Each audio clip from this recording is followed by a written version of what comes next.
საღამშვიდობისა, თქვენ უყურებთ გადაცემას ჩემი ექიმი. დღეს ჩვენ გულ-სისხლძარღვთა ქირურგიაზე ვსაუბრობთ, რა სერვისები ინერგება ბათუმის მაღალტექნოლოგიურ ჰოსპიტალში მედცენტრში, რა სთავაზობენ პაციენტებს ელექტროფიზიოლოგიაში, რამდენად არის გაუმჯობესებული პირველადი სადიაგნოსტიკო საშუალებები, როგორ იმართება თანამედროვე მიდგომებით ინსულტები, როგორ ხდება პაციენტის დაცვა თრომბოემბოლიისგან, კარდიოლოგიისა და კარდიოქირურგიის მართვასთან დაკავშირებულ საკითხებზე ბათუმის მაღალტექნოლოგიური ჰოსპიტალი მედცენტრის სისხლძარღვთა დაავადებების და ინტერვენციული კარდიოლოგიის დეპარტამენტის ხელმძღვანელი სოსო სიხარულიძე და ბათუმის მაღალტექნოლოგიური ჰოსპიტალი მედცენტრის სისხლძარღვთა ქირურგი მერაბ მიქელაძე ისაუბრებენ. საღამშვიდობისა, ბატონებო, მადლობა რომ ხართ დღეს აქ ჩემი გადაცემის სტუმარი. ბატონი მერაბი უკვე არაერთხელ და ჩვენც წლების წინ ხონდა მოკლედ ეს შესაძლებლობა. დავიწყებ თქვენგან ბატონო სოსო, პრინციპში გულ-სისხლძარღვთა პათოლოგიები და კარდიოქირურგიასთან დაკავშირებული პრობლემები ყველა დროში მწვავეა, მოთხოვნადია, კარდიოლოგების მოთხოვნა მზარდია თუ მოკლედ რა ვიცი პათოლოგიების სხვადასხვა გვარი. პერიოდულად ხდება რაღაც წინ მიიწევს მედიცინა და რიგი გამოწვევების დაძლევაც ხდება, მაგრამ აი დღესდღეობით რა არის ყველაზე უფრო მწვავე პრობლემა გამოწვევა კარდიოლოგების და კარდიოქირურგების, ასევე გულ-სისხლძარღვთა ქირურგების მათ შორის. მოგესალმებით, მადლობას გადაგიხდეთ მოწვევისათვის. საკითხი დგას ასე. მოდი ცოტა გადავიძევით რამდენიმე წლის წინ. ჩვენ გავიარეთ კარდიოვასკულარული დაავადებების მკურნალობის გარკვეული ეტაპი. ჩვენი რეგიონის მაგალითზე შემიძლია ვთქვა, რომ დაახლოებით 10 წლის წინ გულ-სისხლძარღვთა დაავადებისაგან გამოწვეული სიკვდილიანობა დაავადობა საკმაოდ მაღალი იყო. დღესდღეობით ჩვენ ეს ეტაპი გავიარეთ და ესეთი ვერაგი დაავადებით გამოწვეული სიკვდილიანობა და ავადობა, როგორც არის მიოკარდიუმის ინფარქტი და მისგან გამოწვეული პრობლემები ძალიან დაბალ ნიშნულზე არის ჩამოსული. რამ განაპირობა ეს შეგაწყვეტინეთ თუ გამოიწვია კონკრეტულად ინტერვენციული მედიცინის დანერგვა რეგიონში, ინტერვენციული კარდიოლოგიის დანერგვა მედიცინის რეგიონში, ენდოვასკულარული მიდგომებით, ანუ სისხლძარღვში გამიდგომების დანერგვამ და მიოკარდიუმის ინფარქტის დროულმა დიაგნოსტიკამ და მკურნალობის შესაბამისმა თანამედროვე სტანდარტებმა. მაგრამ როგორც ყველაფერი, ისევე და მედიცინაც ვითარდება, კარდიოლოგია, მე ვილაპარაკებ მხოლოდ კარდიოლოგიის მიმართულებით, ვითარდება და ყოველდღე ინდუსტრია კარდიოლოგიური თვალსაზრისით სხვადასხვა მონაცემებს გვაწვდის და ამ თვალსაზრისით არ ჩვენ გვინდა ჩვენი ქვეყანა ჩამორჩეს იმ თანამედროვე გამოწვევებს, რომლებიც დღესდღეობით მსოფლიოში არის რეკომენდებული, დანერგილია გაიდლაინებში, ანუ ჩვენს გზამკვლევებში და ამ თვალსაზრისით მიღებულია კარგი სწორი გადაწყვეტილება, რომ მაღალტექნოლოგიური სამედიცინო მიდგომები გულ-სისხლძარღვთა სისტემათა მკურნალობასა და დიაგნოსტიკაში იყოს იმ შესაბამისობაში, რომლებიც დღესდღეობით არის არამარტო ჩვენს ქვეყანაში, არამედ დასავლეთის ბევრ განვითარებულ ქვეყანაში. ბატონო მერაბ, თქვენ კითხავთ, თქვენც უშუალოდ მოკლედ აკეთებთ აი ამ ოპერაციებს კარდიოლოგებთან ერთად. რამდენად განვითარდა და როგორია სტატისტიკაზე ბატონმა სოსომ აღნიშნა, რომ უფრო იკლო და ის ინტერვენციის ნაწილში, მაგრამ აი ქირურგიასაც ალბათ აქვს ძალიან დიდი როლი. ალბათ კი არა 100-ია პრინციპში და არაერთი უნიკალური ოპერაცია გვახსოვს თქვენი, ჩვენ წინა გადაცემაში ამაზე ვისაუბრეთ. რა მიდგომებით მოკლედ ხელმძღვანელობთ დღეს? მოგესალმებით, გალანთაუნა, მოგესალმებით აგურებებს. რა თქმა უნდა, მაღალ ტექნოლოგიების განვითარება ნამდვილად მოგცემ საშუალებები, რომ სტატისტიკურად პაციენტების გამოჯანმრთელების ხარისხი მნიშვნელოვნად გაუმჯობესდა. ცოტა უფრო კონკრეტულად რო გითხრათ, ჩვენ მუშაობთ სისხლძარღვთა ქირურგიაში და სისხლძარღვთა ქირურგიაში მუშაობთ როგორც ენდოვასკულარულად, ასევე ღია ტრადიციული მეთოდებით. მინდა გითხრათ, რომ თანამედროვე ტექნოლოგიების განვითარება მოგცა იმის საშუალება, რომ ენდოვასკულარულად ოპერაციების რაოდენობა მნიშვნელოვნად გაიზარდა, ღია ტრადიციული ოპერაციული ჩარევები მნიშვნელოვნად შემცირდა. შემიძლია გითხრათ კონკრეტულ დაუშვათ პათოლოგიებზე სისხლძარღვთა ქირურგიაში, მაგალითად წვივის სისხლძარღვების დაზიანება დაახლოებით 10 წლის წინ დიაბეტიკებში, თუნდაც არადიაბეტიკებში, ათეროსკლეროზის შემთხვევაში კიდურის ამპუტაციით მთავრდებოდა ძალიან მაღალ პროცენტში. ეს პროცენტული ალბათობა პაციენტების დროულად მომართვიანობის შემთხვევაში ეს რადიკალურად შემცირებული ამპუტაციის რაოდენობა არის ძალიან შემცირებული, ესე რომ ვთქვა. Დედან გამომდინარე თანამედროვე ნანოტექნოლოგიების, მაღალ ტექნოლოგიების განვითარება ეძლევა იმის საშუალებას, რომ იმ სფეროში, როდესაც ღია ტრადიციული ქირურგიული ჩარევა უძლურია, ამ შემთხვევაში ინტერვენციული მედიცინა, ენდოვასკულარული ქირურგია, ესე რომ ვთქვათ, იძლევა საშუალებას, რომ გადავარჩინოთ პაციენტი, გადავარჩინოთ დაუშვათ კიდური და ასე შემდეგ. ცოტა უფრო მეტიც მინდა გითხრათ, დაუშვათ ისეთი დაავადებების დროს, როგორიცაა თირკმლის სიზართა პათოლოგია, ამ შემთხვევაში ღია ტრადიციული ჩარევა არის ძალიან ტრაუმული, ძალიან აგრესიული ჩარევა, განაკვეთი ძალიან დიდი და შესაბამისად პაციენტს რეაბილიტაციისთვის ძალიან დიდი დრო ჭირდება.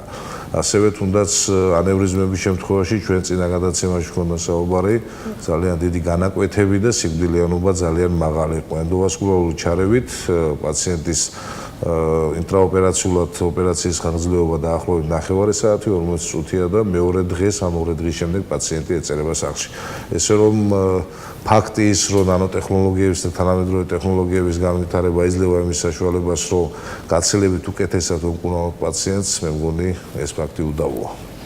ძალიან საინტერესო დაგიბრუნდებით ბატონ მერაბ, აუცილებლად ბატონ სესო, ჩვენ ვიდრე სტუდიაში შემოვიდოდით და გასულ დღეებში ვსაუბრობდით ინსულტების მართვაზე, აი ამ კუთხითაც როგორია ბათუმის მაღალტექნოლოგიური ჰოსპიტალის პირადად თქვენი მიდგომები, როგორ მართავთ დღეის მდგომარეობით ინსულტებს? მოდი ჩვენ ასე ვთქვათ, ეს არის ჩვენი გეგმა, რომელსაც უნდა მივაღწიოთ, რადგანაც ბატონი მერაბი მე ჩვენი ნევროლოგები, ნეიროქირურგები გადავწყვიტეთ, რომ შექმნილიყო გუნდი, სადაც მოხდებოდა მკურნალობა ნებისმიერი გულსიზარღვთა დაავადებათა მკურნალობის, დიაგნოსტირების და მკურნალობის. ანუ ფაქტობრივად სიზარღვოვანი ქსელის ნებისმიერი პათოლოგიის მკურნალობა ჩვენ შევძლოთ. რაც შეეხება ინსულტებს, მართალია ეს ჩემი პირდაპირ პროფესიული კუთხე არ გახლავთ, მაგრამ გამომდინარე იქიდან რა თავისი შემიური, თავის თვლის სისხლის მომწევის დარღვევა და სიზარღვოვანი პრობლემა ზოგადად ერთი და იგივე მექანიზმით არის განპირობებული.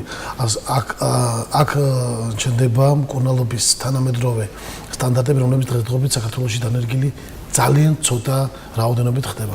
ამიტომ ჩვენს ცენტრში გადაწყვეტილია ნეიროქირურგებთან ერთად, სიზარღვთა ქირურგებთან ერთად, კარდიოლოგებთან ერთად შეიქმნას გუნდი, რომელიც უკვე დღესდღეობით მსოფლიოში ყველგან აპრობირებული, მსოფლიოს არ ყოველ კლინიკებში აპრობირებულია, რომ ნებისმიერ სიტუაციაში გულსისხლთა დაავადება და მკურნალობის ამა თუ იმ გამოვლენების შემთხვევაში აუცილებელი არსებობდეს გუნდი, ამას ქვია კარდიოვასკულარ ტიმ ინგლისურ ტერმინს გამოვიყენებ, სადაც მულტიდისციპლინარულად ხდება ამა თუ იმ პრობლემების გადაწყვეტა. აი მაგალითისათვის ბატონმა მერაბა ბძანა, რომ თირკმლის არტერიების მკურნალობა. თირკმლის არტერიებთან დაკავშირებით მკურნალობის მიდგომა სიზარღვოვანი პრობლემა არის.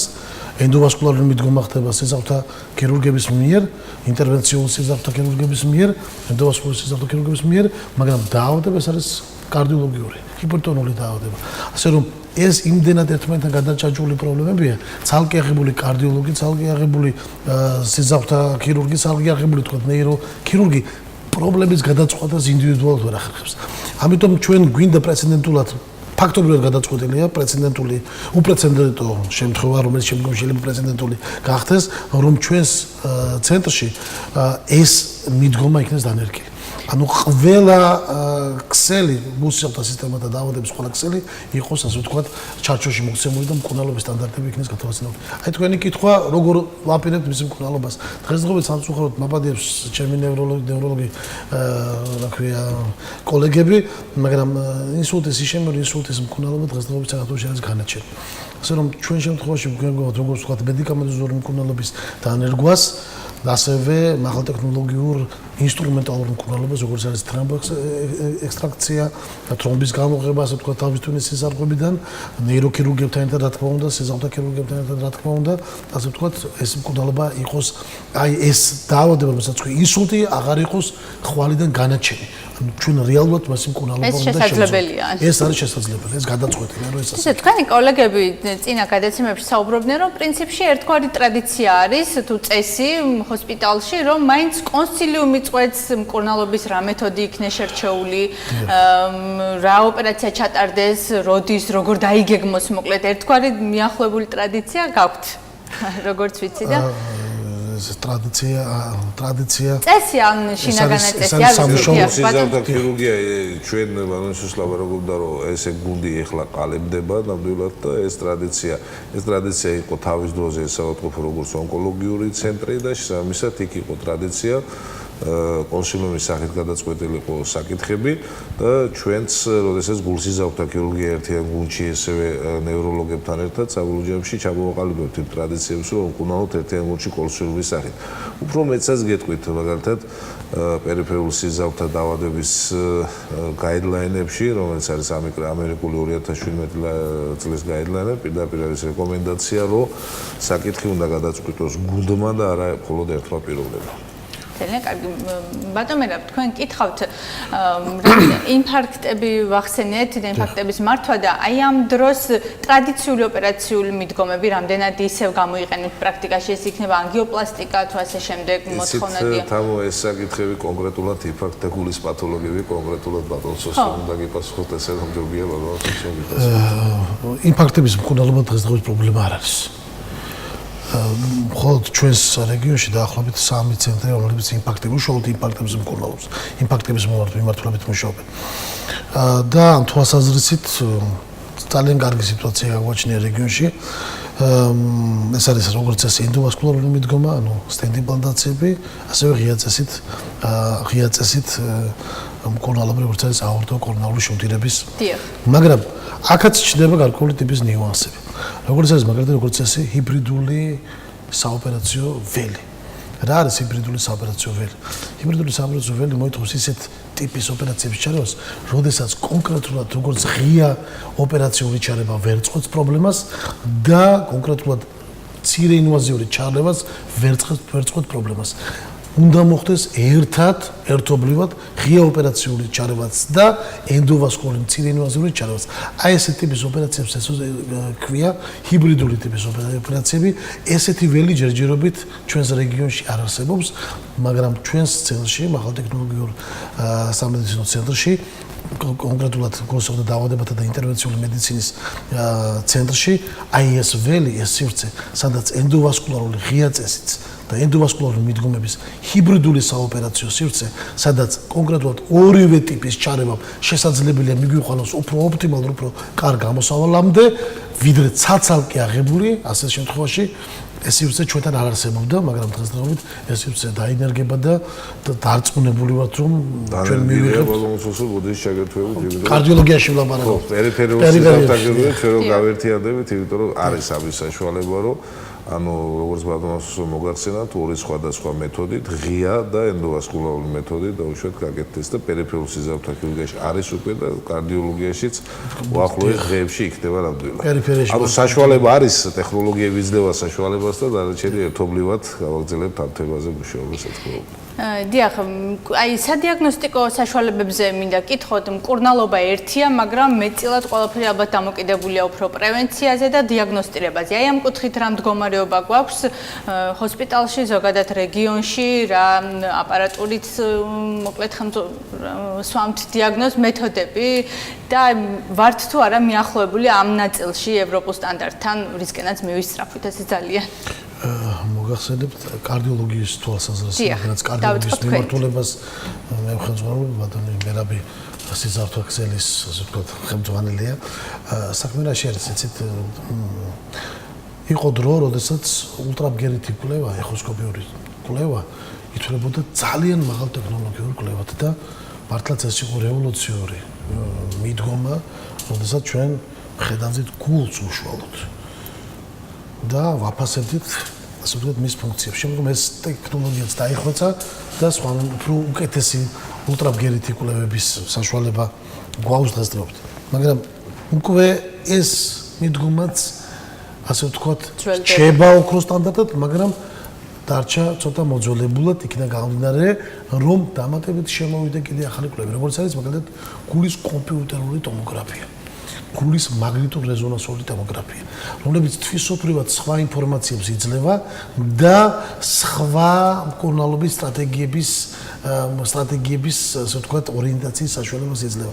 დღესდღეობით ჩვენთან საქართველოში მხოლოდ ერთადერთ ცენტრში კეთდება ორივე ტიპის კვლევა, ეს არის თბილისში, მაგრამ რეგიონში დასავლეთ საქართველოში მთლიანად შემიძლია ვთქვათ და არა მარტო დასავლეთ საქართველოში, მხოლოდ ერთადერთ ცენტრია თბილისში, სადაც ვთქვათ პრევენციული და არათუ პრევენციული დიაგნოსტიკური საშუალებები, რომლებიც ტრადიციულ დიაგნოსტიკურ საშუალებებზე უფრო მეტად არის, ჩვენთან იქნება, ეს იქნება გულის კომპიუტერული ტომოგრაფია, სადაც ინვაზიური ჩარევის გარეშე, ანუ გულში შესვლის გარეშე ჩვენ შევაფასებთ გულის მკვლელს ეძარღვებს, ასევე ჩვენ შევაფასებთ გულის კუნთს, მაგრამ ჩვენ შევავზოთ გულის კუნთის თვისობრივ მდგომარეობას. ამას გაკეთებს გულის მაგნიტურ-რეზონანსული ტომოგრაფია. ეს სივრცეთ, ანუ დიაგნოსტიკური თვალსაზრისით, ანუ პრეჰოსპიტალური ან პირველადი პრევენციის ან მეორადი პრევენციული დიაგნოსტიკური მდგომარეობები ჩვენ გვაქვს მიზნად რომ იქნეს გაფართოებული რომ არაფერი ვთქვათ პოზიტიური ემოციური ტომოგრაფიის დანერგვაზე, რომლებიც სულ რამოდენიმე ხანში, მაგრამ მე მგონი რამოდენიმე დღეში თუ კვირაში უკვე პოზიტიური ემოციური ტომოგრაფია იქნება ჩვენთანაც დანერგილი. თქვენ რა სიტყვით ბატონო მერაბ აი სისხლძარღვთა მდგომარეობაზე, უკმარისობაზე, დიაგნოსტირების საშუალებებზე აი ამ კუთხით რამდენად ფართო სპექტრია შესაძლებლობების?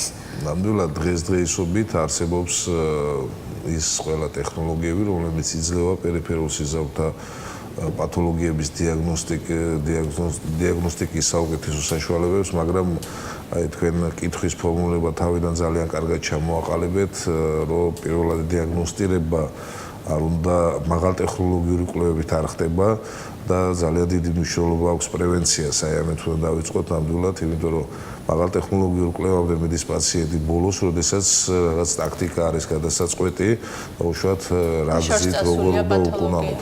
ძალიან მნიშვნელოვანია პირველადი ჯანდაცვის გოლის განვითარება და დროულად გამოვლენა იმ რისკის ჯგუფის პაციენტების, რომლებიც მიეკუთვნებიან ამა თუ იმ გართულების რისკს და შესაბამისად პრევენციული ღონისძიებების ჩატარება.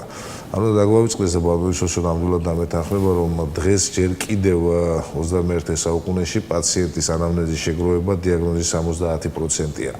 და დანარჩენი 30% არის მაღალტექნოლოგიები და ასე შემდეგ ობიექტური გასინჯვის მეთოდები. ასე რომ, როდესაც სამწუხაროდ ჩვენთან პაციენტების ძალიან დიდი ჯგუფი მოდის მაშინ, როდესაც არის დაუშვათ კრიტიკული შევიწროებების, სიზარღვების, ძალიან მაღალი ხარისხის, დიდი ზომის ოკლუზიები, დიდი ზომის ანევრიზმები, რომლებიც თვითონ უკვე დიაგნოსტიკის მომენტისთვისაც უკვე წარმოადგენენ მაღალი რისკის ჯგუფს და ოპერაციის დროსაც. ასე რომ ალბათ პრევენციულ ღონისძიებებს და პირველად ჯანდაცვის გოლში ამ პაციენტების გამოვლენა ძალიან მნიშვნელოვანია. თუმცა იყო პერიოდი, როდესაც მაღალტექნოლოგიური კვლევების საშუალება არ ჰქონდა, პაციენტს ვაგზავნეთ სხვადასხვა თუნდაც ქვეყნებში, საქართველოს სხვა რეგიონებში, იკვლევდნენ პაციენტები, მერე ბრუნდებოდნენ, ოპერაციებს ვაკეთებდით. დღეს ეს მაღალტექნოლოგიური კვლევის საშუალებები, თუნდაც ჩვენს მაღალტექნოლოგიურ ცენტრში დაუშვათ ძალიან კარგი ხარისხის CRM ეგრეთ წოდებული, რომელსაც ანგიოგრაფიის ფუნქცია გააჩნია, დაუშვათ იგივე ძალიან კარგი ხარისხის ანგიოგრაფი არის მაგნიტურ-რეზონანსული ტომოგრაფი, რომელიც არის ძალიან კარგი ხარისხის, ასევე კომპიუტერული ტომოგრაფი და ასე შემდეგ, რომ ჩამოვყალიბდეთ ყველა კვლევის საშუალებები არსებობს. ესე რომ არსებობს ეს კვლევები, მაგრამ არ უნდა დაგვავიწყდეს, რომ ელემენტარულად პაციენტის გამოკითხვით იწყება დიაგნოზის დასმა და პირველადი ჯანდაცვის გოლს აქვს ძალიან დიდი მნიშვნელობა დიაგნოსტირებაში და შემდგომში, რა თქმა უნდა, ჩვენს კოლეგებთან ერთად მაღალტექნოლოგიური საშუალებას უფრო კონკრეტულად დაისვას დიაგნოზი. შესაბამისად საჭირო იქნება სხვადასხვა ჩარების განხორციელება. კი ბატონო, ბატონო, თქვენ კითხავთ, ხშირად დგებით ეგრეთ წოდებული იმპლანტების გამოყენების საჭიროების წინაშე. ეს ისევ მოთხოვნადია თუ კარდიოლოგები, კარდიოქირურგები გადადიხართ რაღაც ახალ ალტერნატიულ ეტაპებზე და რამდენად წარმატებული ამ შემთხვევაში? მოდით ამ იდეას შევეხოთ, მინდა თქვა, რომ რამ მიგვიყვანა ბატონი მერაბი და მე რომ აი ესეთი ტიპის ცენტრი შეგვიქმნა ჩვენს სივრცეში. პირველ რიგში რა თქმა უნდა ჩვენ ექიმები ვარ და გსურს უფრო მეტი და მეტი განვითარების საშუალება მოგვეცეს ჩვენ, რადგან ვართ პროფესიონალად თვლით ჩვენ თავს და უფრო მეტის საშუალება მოგვეცეს იმისათვის რომ ჩვენ რეგიონის მოსახლეობას უმკურნალოდ სწორად, ადეკვატურად და იმისათვის რომ მოსახლეობას გავხაზლიოთ ხარისხიანი სიცოცხლე. ამასთან დაკავშირებით ეს ჩვენგან არ დაწყებულა, რაც თქვენ ბრძანეთ იმპლანტების დროული და საჭირო იმპლანტაციების საჭიროება. ამერიკის შეერთებულ შტატებში დაახლოებით 2010 წელს ჩატარდა უზარმაზარი კვლევა, სადაც აღმოჩნდა, რომ ასე ვთქვათ, იმპლანტების, სტენტ იმპლანტების დიდი რაოდენობა იყო დიდი რაოდენობაზე მაქვს საუბარი, აბსოლუტურ უმრავლესობაზე მაქვს საუბარი და 20-25% იყო არომიზნობრივად ჩაყენებული. ანუ ეს იყო სუბიექტური მეთოდოლოგია, ექიმი გადაწყვიტა რომ იმპლანტი ჩასახენებელად ჩადგებოდა. მაგრამ შემდგომში ამას თავისი, ვთქვათ, გამოვლენები რა და როგორ ყოფილიყო, ამას ასე ვთქვათ, მომავალი აჩვენებდა. ამიტომ ამ თვალსაზრისით დაინერგა უამრავი, ასე ვთქვათ, დიაგნოსტიკური საშუალებები, როგორც არის მაგალითად FFR-ი, როგორც არის სიზავში გაულტრაბგერის კვლევები, როგორც არის მაგალითად გაიზომოს სიზავნის ნაკადი და აქედან გამომდინარე მთლიანად ჩამში შეფასდეს რომ პაციენტს სჭირდება თუ არა კონკრეტულ პაციენტს სტენტ იმპლანტაცია, სჭირდება სხვა ტიპის ჩარევა, სჭირდება მედიკამენტების ჩარევა თუ ასე შემდეგ. ანუ ჩვენ ადამიანების სუბიექტური გადაწყვეტილება დავიყვანოთ უნდა ობიექტურ მონაცემებზე და ამ თვალსაზრისით ჩვენი ქვეყანაც მოვიკოჭრებთ რომ ჩვენ ზუსტად ვიც გავსაძლოთ იმპლანტების საჭიროება, ჩაყენების აუცილებლობა და მიზნობრება. ამ თვალსაზრისით ჩვენც სურს მსგავსი ტიპის, ასე ვთქვათ, დიაგნოსტირების საშუალება მოგვეცეს, რომ მიზნობრიობა და საჭიროება იყოს შესაბამისობაში ადამიანის კლინიკურ მდგომარეობებთან. ამ თვალსაზრისით სადიაგნოსტიკო საშუალებები გეხმარება თუ გადაწყვეტოთ, აი ამაზეა დამოკიდებული, ანუ ჩვენთან გვექნება უბრალოდ პრობლემა რჩება მაინც ბატონი მერაბიც ამას ალბათ ამეთახმება, უბრალოდ ჩვენ ეს კვლევების შესაბამისობაში უნდა მოვიყვანოთ საყოველთაო ჯანდაცვის ფინანსურ მასშტაბებთან, ხელმისაწვდომი უნდა იყოს და საბოლოო ჯამში არც ქვეყანა დაზარალდეს, არც პაციენტი დაზარალდეს, მაგრამ ტექნოლოგია იარსებობს იმისათვის, რომ ადამიანს კონდეს ხარისხიანი სამედიცინო სერვისი პაციენტებს, რა თქმა უნდა, ჩვენს რეგიონს განსაკუთრებით. გადასოს ბოდიში მე დავამატებ აი პერიფერულ სიზავთა ქირურგიის აბსოლუტურად ანალოგიური სიტუაცია არის, იმიტომ რომ ადამიანის სუბიექტურად უნდა წვითავდეს და უშუალოდ რამდენი პროცენტიანი სტენოზია ჩაისვას თუ არა სტენდი და იგივე არსებობს რა სიზავში და ეხოსკოპიის საშუალება სიზავში და კატეც არსებობს, მაგრამ აი უბრალოდ კითხვასთან დაკავშირებით მინდა გითხრათ, რომ პერიფერულ სიზავთა ქირურგიის საერთოდ ტენდენცია ბოლო პერიოდში იმპლანტების ხდება მხოლოდ განსაკუთრებულ აუცილებლობის შემთხვევაში კარდიოლოგია ცოტა ძალიან სპეციფიური ამ თვალსაზრისით პერიფერულ სიზავთა ქირურგიაში დღეს არის ტენდენციები ბოლო კვლევებით, რომ მაქსიმალურად უნდა გაკეთდეს ბალონური ანგიოპლასტიკა და იმ შემთხვევაში უნდა გაკეთდეს სტენტის იმპლანტაცია, თუ არის განსაკუთრებული აუცილებლობა. ანუ ეს ბალონები არის წამლით სპეციალური წამლით დაფარული და ანუ არ უნდა დარჩეს სიზავშიგნით, თუ არ არის განსაკუთრებული აუცილებლობა სტენტი, მაგრამ არსებობს ეგრეთ წოდებული დისექცია, თუ დისექცია მოხდა სიზავრის კედელი ჩამოიშალა, იქ აუცილებელი არის სტენტის ჩასმა. მეორე თუნდაც ღია პერიფერულ სიზავთა ქირურგიაში, როდესაც ჩვენ ვაკეთებთ ეგრეთ წოდებული შუნტირების ოპერაციას, მაქსიმალურად ვეცდებით რომ გამოვიყენოთ საკუთარი ვენა.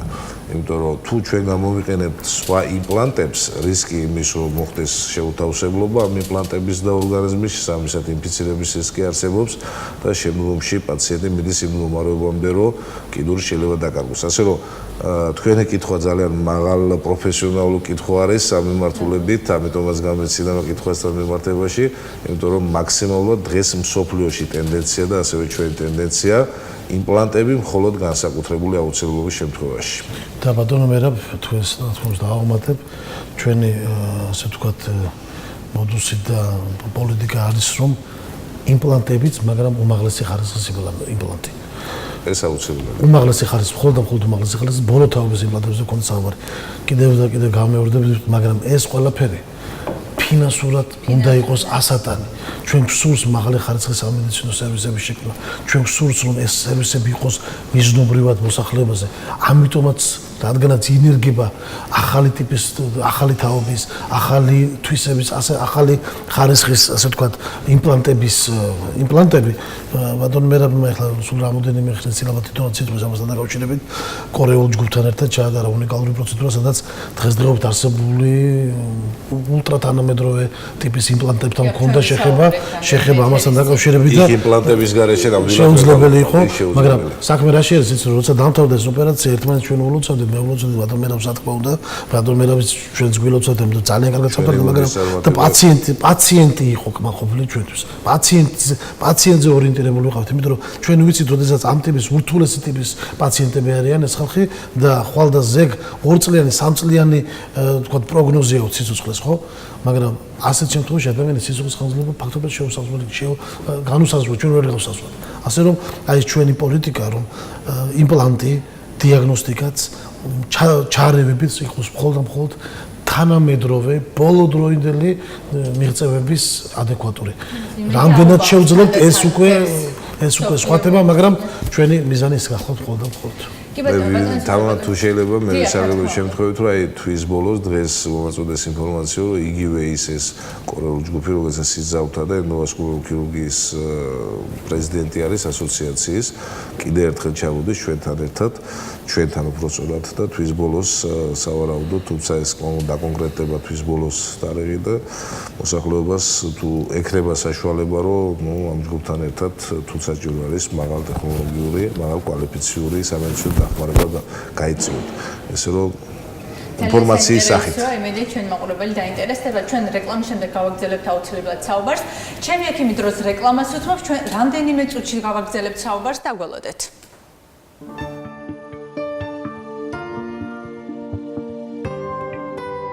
ჩემი ექიმი აგრძელებს პირდაპირ ეთერში მუშაობას, ჩვენ გულსისხლძარღვთა ქირურგიაზე ვსაუბრობთ, გადაცემის სტუმრები არიან მაღალ ტექნოლოგიური ჰოსპიტალი მედცენტრის გულსისხლძარღვთა დაავადებების და ინტერვენციული კარდიოლოგიის დეპარტამენტის ხელმძღვანელი სოსო ციხარულიძე და ბათუმის მაღალ ტექნოლოგიური ჰოსპიტალი მედცენტრის სისხლძარღვთა ქირურგი მერაბ მიქელაძე.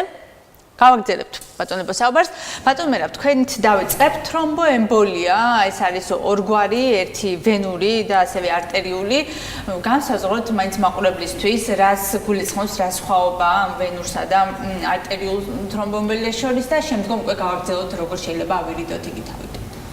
მსგავსება ის არის, რომ ნამდვილად ორივე არის თრომბოემბოლია და პლუს ამას ორივეს აქვს ძალიან ცუდი და მძიმე შედეგები მოაქვს, თუმცა განსხვავდება როგორც თქვენ აღნიშნეთ არტერიული და ვენური თრომბოემბოლია. არტერიული თრომბოემბოლია ძირითადად როდესაც გულიდან ან რომელიმე სიზარღვიდან ძირითადად არტერიული ტიპის სიზარღვიდან ანევრიზმიდან შეიძლება შედედებული სისხლის კოლტი მოწყდეს და მოხდეს რომელიმე ორგანოში. ამ შემთხვევაში შესაბამისად რომელ ორგანოში ხდება, რომელ ორგანოს სიზარში ხდება, იქ იწვევს სისხლნაკლებობას და იწვევს იშემიას.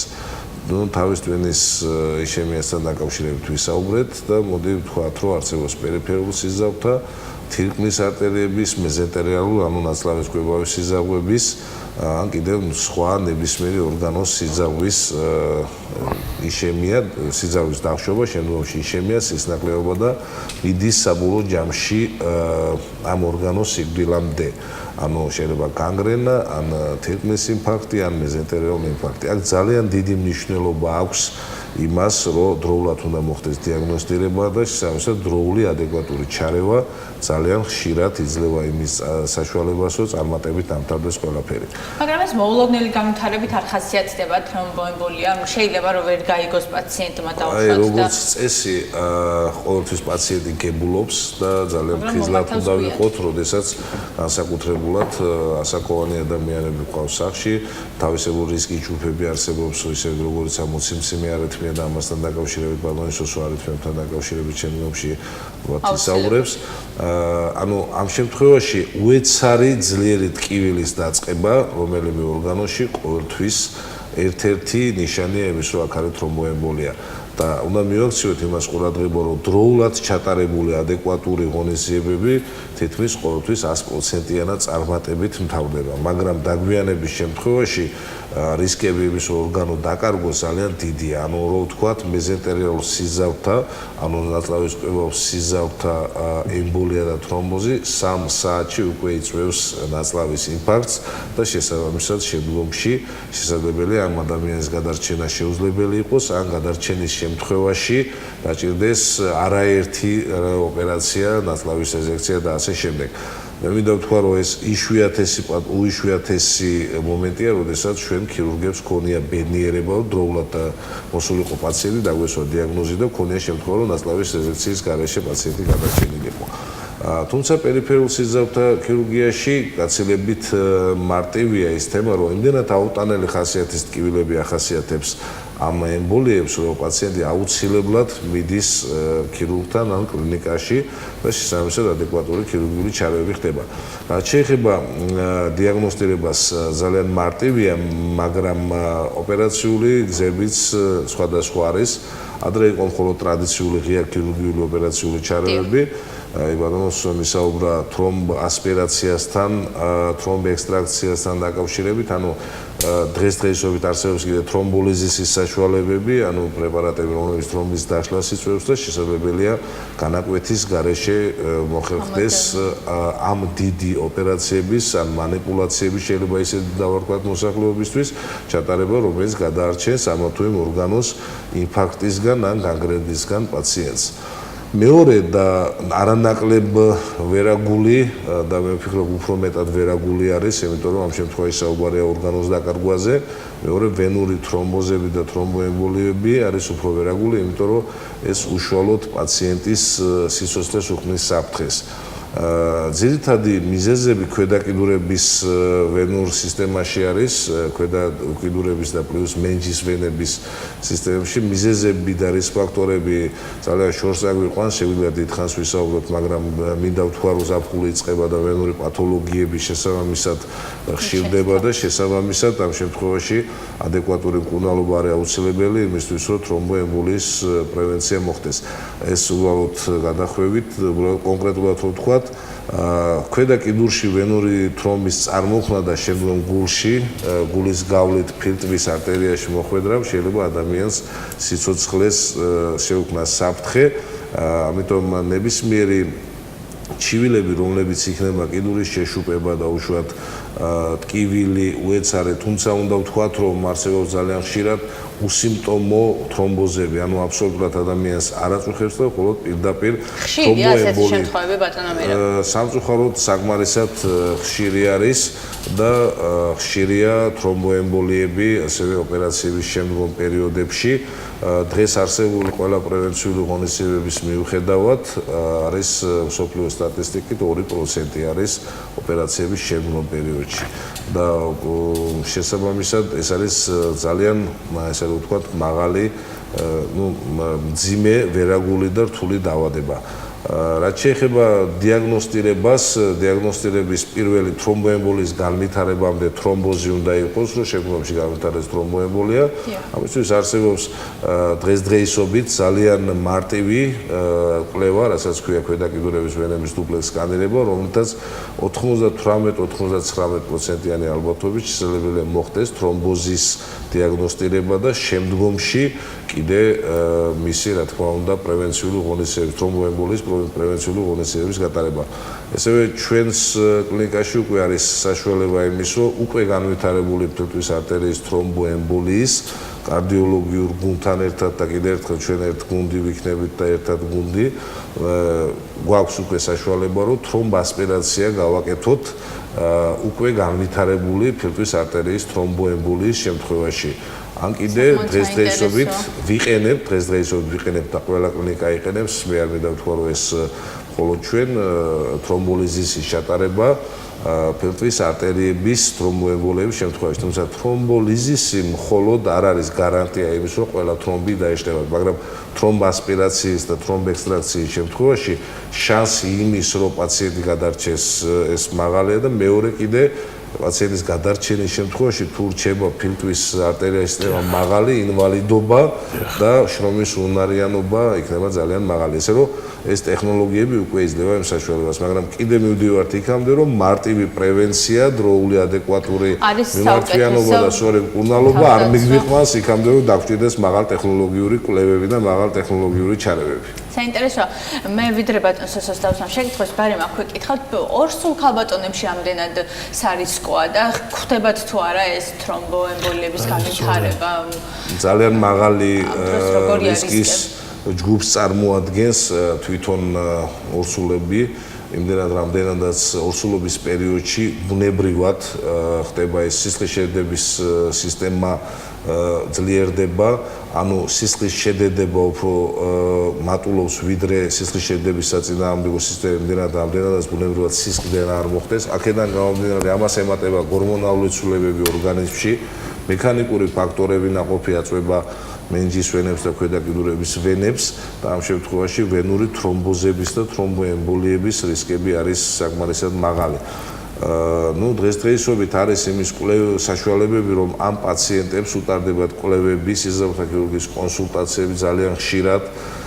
დღესდღეობით არის ისეთი კვლევები არა მარტო სისხლის შედედების სისტემის შესახებ, არამედ პროგნოზულად როგორ იქნება დაუშვათ მომავალში და შესაბამისად არის даже ისეთი დაავადებები, რომლებიც მთელი ორსულობის განმავლობაში არის მაგალითად ანტიფოსფოლიპიდური სინდრომი, როდესაც ორსულობის პერიოდში თრომბებისადმი არის მიდრეკილი ქალის ორგანიზმი. ამ შემთხვევაში მთელი ორსულობის განმავლობაში ჭირდება სისხლის გამათხელებელები და როდესაც ორსულზე და ბავშვზე არის საუბარი, ყოველთვის განსაკუთრებული სიმხრივით უდგებიან ჩვენი მიანები ჩვენთან ერთად და ჩვენ ყოველთვის ფიზიოლოგიური მშობიარობა არ ხდება. ალბათ პრინციპში ეს გინეკოლოგების განსაკუთრებული თემაა. პირიქით ფიზიოლოგიური ბოდიშპარდუსოს პირიქით, როდესაც არის ფიზიოლოგიური მშობიარობა, როდესაც არის რისკები ძირითადად საშუალო რისკის პაციენტებში, ამ შემთხვევაში ფიზიოლოგიური მშობიარობა უფრო უკეთესია, მაგრამ როდესაც დროზე არის მაღალი რისკის ჯგუფი არის, შესაძლებელია კიდევ უფრო სხვა მაღალტექნოლოგიური ჩარევები დაჭირდეს და ასე შემდეგ, დაუშვათ ვენებზე ოპერაცია, დროებითი კავაფილტრების იმპლანტაცია და ასე შემდეგ, მაგრამ მოდი ვისაუბროთ კონკრეტულად იმ თემაზე, რასაც შეეხება დროულად, ანუ ეს პაციენტები უკვე მიეკუთვნებიან რისკის ჯგუფს, თუ ამას ემატება გენეტიკური ფაქტორები, თუ ამას ემატება პროფესია, დიდხანს დგომა-ჯდომა და ასე შემდეგ, ამ შემთხვევაში ყოველთვის ჯობია, რომ დროულად და ნამდვილად ხდება. მე არ მგონია, რომ დღეს ბათუმში თრომბოემბოლიის სტატისტიკური მაჩვენებლები ორსულებში უფრო მეტი იყოს, ვიდრე მსოფლიოს დაუშვათ სხვა კლინიკებში. თუმცა ზუსტი სტატისტიკა მე არ გამაჩნია, რა თქმა უნდა. აი ამ კითხვას დავამატებ, თქვენ კითხვა დასვით ფეხბზიმებში და მელოგინეებში, თრომბოემბოლიური დაავადების გართულებასა და მკურნალობებზე. აი ზუსტად ამ შემთხვევაში დღესდღეობით არსებული ტრადიციული მკურნალობა, მაგალითად, ფილტვის თრომბოემბოლიური დაავადების მკურნალობა ფეხბზიმებში, ორსულებში და მელოგინეებში ერთადერთი ამის საშუალება არსებობდა, მხოლოდ გამოყენებული იქნას თრომბოლიზის საშუალებები, ანუ სისტემური ინტრავენური მედიკამენტური თრომბოლიზის საშუალება, რომელიც კონკრეტულ სიტუაციაში წინააღმდეგ ჩვეულებას წარმოადგენს. იმიტომ რომ ერთი შეუქმნის ნაყოფს, ხოლო მელოგინეების შემთხვევაში შეიძლება ატეხოს ფატალური სისხლდენა. აი ზუსტად ასეთ შემთხვევაში გამოიყენება აი ეს მექანიკური თრომბოასპირაციის ან თრომბოექსტრაქციის ოპერაციული ჩარევა, საიდანაც ჩვენ თქვათ სისხლის გათხელების გარეშე შესაძლებელია თრომბის თქვათ ევაკუაცია მოახდინოთ კონკრეტულ იმ ორგანიზმთან, სადაც მოხდა მასში ემბოლიზაცია. ამიტომ ამ თვალსაზრისითაც აი ეს მიმართულება ბევრი მადლობა ღმერთს არ იქნება, მაგრამ თუ მსგავსი რამ გამოვლინდება, ჩვენ ამისთვისაც მზად ვიქნებით. ძალიან კარგი. სარქლის გამოცვლაზე ხო, საქმე რაში გახოთ? ჩვენ ვსაუბრობთ მაღალ ტექნოლოგიურ მიდგომებზე ნებისმიერი დაავადების და ენდოვასკულარული დაავადებების, ენდოვასკულარული მკურნალობა, გულის პათოლოგიების დღითი დღე ეს სეგმენტი ფართოვდება და ფართოვდება. ადრე მაგალითად აორტის სარქლის სტენოზის მკურნალობა, ანუ შევიცრობის მკურნალობა, მხოლოდ ხდებოდა ღია ოპერაციული ჩარევით. მაგრამ არიან პაციენტები დღესაც და იყვნენ რა თქმა უნდა, სადაც ღია ოპერაციული ჩარევა არის შეუძლებელი. იმიტომ რომ პაციენტი არის ხანდაზმული, ან პაციენტი არის ისეთი დაავადებებით შემკული, სადაც ღია ოპერაციული ჩარევა არის გარკვეული რისკის შემცველი. აი ამისათვის უკვე დანერგილია, შეტანილია გაიდანებში, რეკომენდაციებში, რომ სახელმძღვანელოებში, რომ ასეთი ტიპის მკურნალობები ჩატარდეს ენდოვასკულარულად, ანუ ერთი ჩხვლეტით გამოიცვალოს ბარძახის არტერიაში ერთი ჩხვლეტით, ასეთ სიტუაციაშიც სიძალთა ქირურგებთან ერთად აკეთებს ინტერვენციული კარდიოლოგები, იმიტომ რომ სიძალვის მობილიზება ხდება სიძალთა ქირურგების მიერ, ხოლო ინტერვენციული კარდიოლოგების მიერ ხდება აი ამ დაზიანებულ უბანში, აორტის სარკმელში იმპლანტის ჩანერგვა და იმპლანტაცია. აი ამ ტიპის ოპერაციები თბილისში უკვე რამოდენიმე განხორციელდა საკმაოდ წარმატებულად.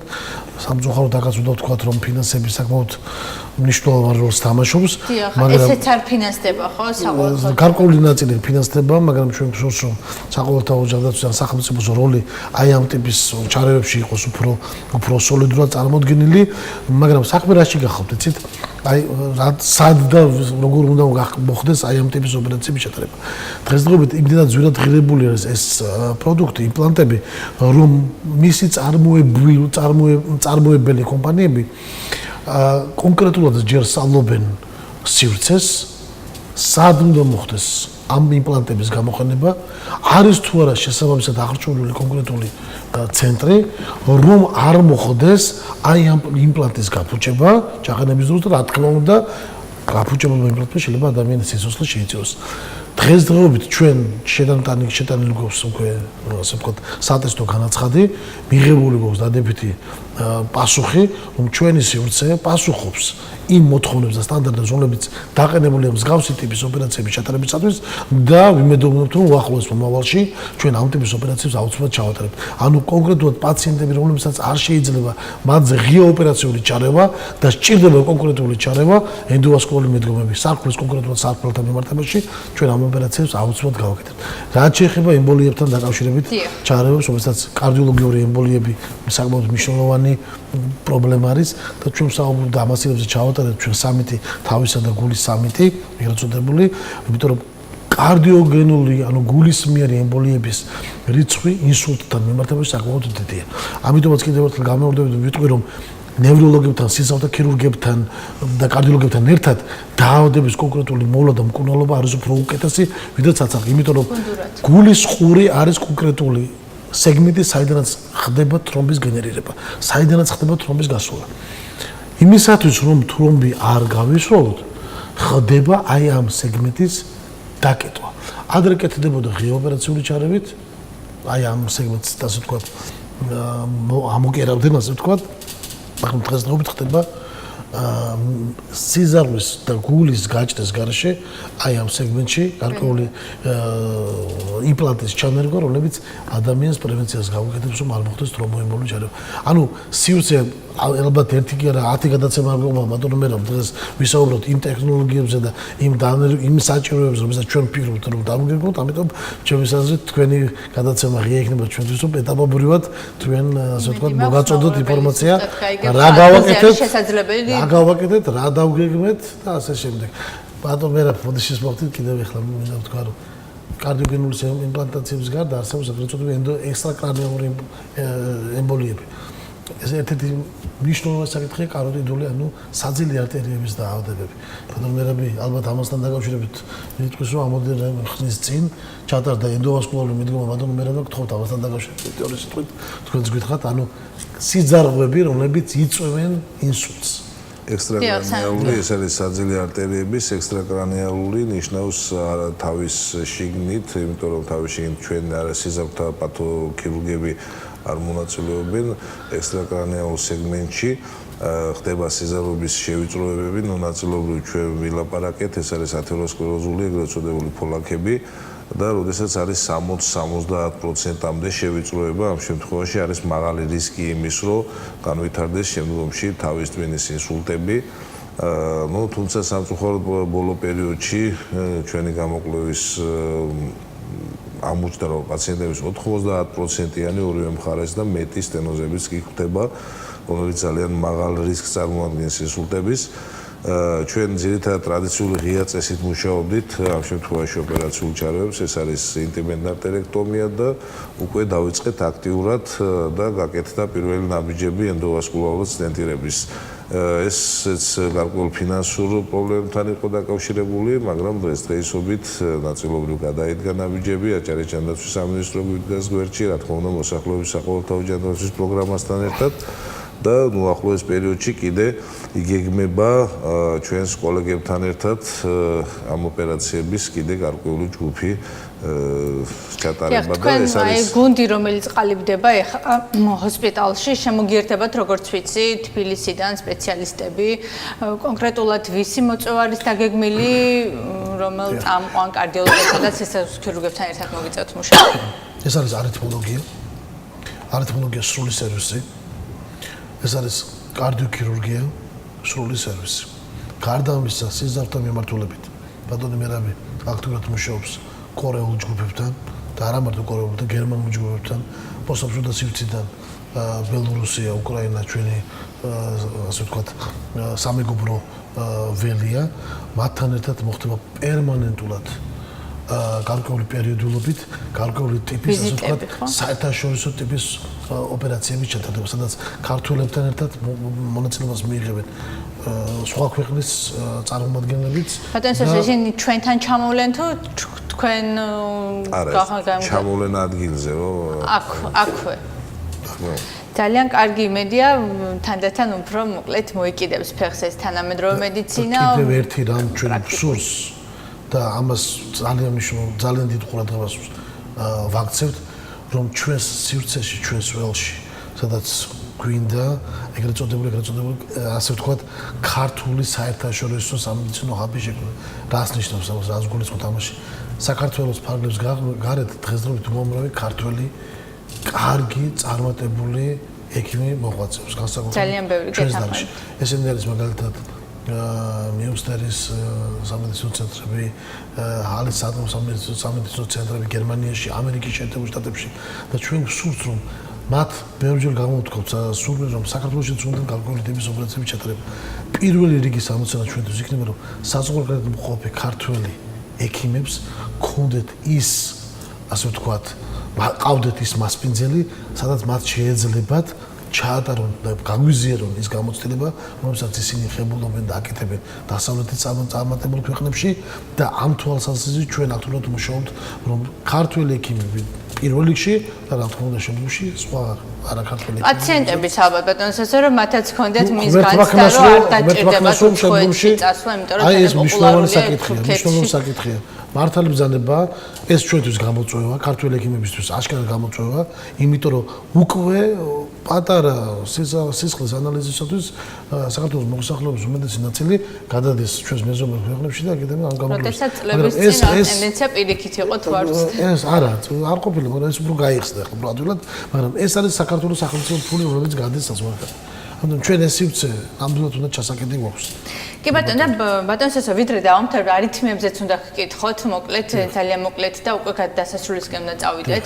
როგორ მართავთ მოკლედ რა შესაძლებლობები აი ამ კუთხით თუ არის სიახლეები, იმიტომ რომ ძალიან ბევრი ადამიანია, რომელიც მოკლედ არითმოლოგიის მიმართულებას კონკრეტულად ხელმძღვანელობს პროფესორი პავიაშვილი, რომელიც არის საქართველოს არითმოლოგიის საზოგადოების პრეზიდენტი, ფონდ ბროგადას ხელმძღვანელი საქართველოში და საკმარაში გავდა. ჩვენთან არითმოლოგიური მიმართულება ჯერჯერობით არ არის ისე ფეხმოქმედებული. საქართველოში არის, მაგრამ საუბარია ჩვენს რეგიონში, აჯარა-გორია და დასავლეთ საქართველოში, ისე რომ ჩვენ პაციენტებს არ მოუხდეს რეგიონიდან გარეთ გასვლა. ტექნოლოგია რომლებიც გვაქვს ამის საშუალებას მოგცემს რომ ადგილზე მოხდეს როგორც იმპლანტირებადი ანუ ჩასანერგი მოწყობილობებით პაციენტების მკურნალობა ასევე ეგრეთ წოდებული აბლაციებით მოწვით არითმიების ლიკვიდაცია და მკურნალობა. მადლობა და უნდა დაგემშვიდობოთ სამწუხაროდ გავიდა ჩემი ექიმისთვის განკუთვნილი 1 საათი. მადლობა რომ იყავით ჩემ გადაცემის სტუმარი. მე წარმატებებს გისურვებ თქვენს და პაციენტებს რომლებიც თქვენ მოგმართავენ. ჩემი ექიმისთვის განკუთვნილი 1 საათი გავიდა. ჩვენ გულ-სისხლძარღვთა ქირურგიაზე ვსაუბრობდით. გადაცემის სტუმრები იყვნენ მაღალტექნოლოგიური ჰოსპიტალი მედცენტრის გულ-სისხლძარღვთა დაავადებების და ინტერვენციული კარდიოლოგიის დეპარტამენტის ხელმძღვანელი სოსო სიხარულიძე და ბათუმის მაღალტექნოლოგიური ჰოსპიტალი მედცენტრის სისხლძარღვთა ქირურგი მერაბ მიქელაძე. სტუმრებთან ერთად პირდაპირ ეთერში თქვენთვის მე თამარ კიკნაძე მუშაობდი. მადლობთ ყურადღებისთვის, ნახვამდის.